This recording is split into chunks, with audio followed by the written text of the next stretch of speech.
বড়র season শেষ হওয়ার আগে অন্তত একবার এভাবে টক ঝাল মিষ্টি বড়র আচারটা তৈরি করে নিতে পারেন, যেটা কিনা ১ বছরেরও বেশি সময় সংরক্ষণ করতে পারবেন।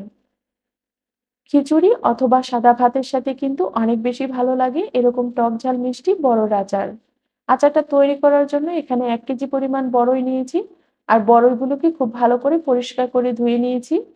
এবার আচারটা তৈরি করার জন্য এই বড়ইগুলোকে আমি ২ দিন বাসায় এভাবেই রেখে দিয়েছিলাম। এতে করে কিছু বড়ই কিন্তু একদমই পেকে গেছে। এবার একটা ফ্রাই প্যানে দিয়ে দেব ১/২ কাপ পরিমাণ তেল, আর সাথে দিয়ে দিলাম কিছু শুকনো মরিচ। এবার শুকনো মরিচগুলোকে খুব ভালো করে একটু তেলের সাথে ভেজে নেব। ভেজে নেওয়া হয়ে গেলে এবার এখানে দিয়ে দিলাম ১ চা চামচ রসুন বাটা, ১/২ চা চামচ আদা বাটা। দিয়ে খুব ভালো করে একটু মিশিয়ে নেব।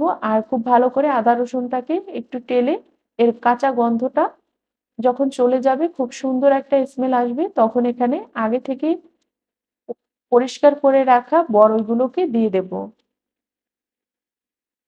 এবার এখানে ১ চা চামচ বিট লবণ দিয়ে দিলাম। সাথে হলুদ গুঁড়া দিয়ে দিলাম ১/২ চা চামচ, মরিচের গুঁড়া ১ চা চামচ। ১ কাপ দিয়ে দেব চিনি। চিনিটা প্রয়োজন অনুযায়ী দিবেন, কম বেশি করে নিবেন। যদি বেশি মিষ্টি খেতে ভালো লাগে তাহলে মিষ্টির পরিমাণটা আরেকটু বাড়িয়ে দিবেন। টক ঝাল মিষ্টি বড়র আচারটা কিন্তু একটু টকটকেই ভালো লাগে। তাই এভাবে করে তৈরি করলে কিন্তু অনেক বেশি ভালো লাগবে খেতে। বড়ইগুলো যদি ১ থেকে ২ ঘন্টা আগে ধুয়ে পরিষ্কার করে রাখেন তাহলে কিন্তু একদমই পানিটা শুকিয়ে যাবে। এবার এখানে ২ চা চামচ ভিনেগার দিয়ে বড়ইটাকে ঢেকে রান্না করব ৫ মিনিট। এতে করে কিন্তু চিনিটা গলে অনেকটাই পানি বের হবে। আর এবার এই চিনির পানিটাকে খুব সুন্দরভাবে কিন্তু আস্তে, আস্তে করে টেলে শুকিয়ে নিতে হবে। এবার এখানে এই বড়ইগুলো কিন্তু আমার অনেকটাই আস্ত আছে। এবার এই বড়ইগুলোকে আমি একটু ম্যাশ করে নেওয়ার জন্য একটা ডাল ঘুটনি দিয়ে খুব সুন্দরভাবে কিন্তু এই আচারটাকে একদমই মিক্স করে নেব। তো দেখুন আমি এভাবে করে বড়ইগুলোকে ভেঙে দিলাম। এবার এটাকে খুব ভালো করে নেড়ে-চেড়ে নেব। আর এখানে দিয়ে দিলাম কিছুটা তেঁতুল। আর তেঁতুলটা দিলে কিন্তু অনেক বেশি ভালো লাগে। বড়র আচার টেস্টটা কিন্তু একদমই ডিফারেন্ট হয়ে যায়। অবশ্যই আপনারা এভাবে দিয়ে একবার হলেও বানিয়ে দেখবেন। আশা করছি অনেক বেশি ভালো লাগবে আপনাদের কাছে।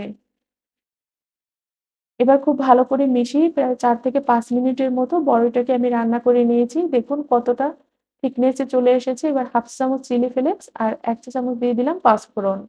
পাঁচফোড়ন আর চিলি ফ্লেক্সটা খুব ভালো করে এবার আচারের সাথে মিশিয়ে নেব। আর পাঁচফোড়নটা কিন্তু একটু পরে দিলে আচারটা খেতে আরো বেশি ভালো লাগে। তাই আমি একদমই শেষ পর্যায়ে দিয়েছি। ১ থেকে ২ মিনিটের মতো রান্না করব। পাঁচফোড়নটা দেওয়ার পরে খুব বেশি সময় রান্না করব না। এতে করে কিন্তু আচারের টেস্টটা অনেক বেশি ভালো থাকবে। এভাবে করে নামিয়ে নিলাম। দেখুন আচারটা কত থিকনেস এ চলে এসেছে। আর এটা কিন্তু একটু নরম থাকলেই অনেক বেশি ভালো লাগে খেতে। এবার এই আচারটাকে আমি একটু পরিবেশন করে দেখিয়ে দিচ্ছি আপনাদেরকে কত বেশি লোভনীয় হয়েছে আজকের এই টক ঝাল মিষ্টি বড়ইয়ের আচারের রেসিপিটা। আর এটা কিন্তু খিচুড়ি অথবা সকালবেলা আমরা ভাতের সাথে আলু ভর্তার সাথে আর এই কিন্তু আচারটা থাকলে আর কিছুই লাগে না। টক ঝাল মিষ্টি বড়র আচার এভাবে অন্তত একবার ট্রাই করবেন। আশা করছি আপনাদের কাছে অনেক বেশি ভালো লাগবে।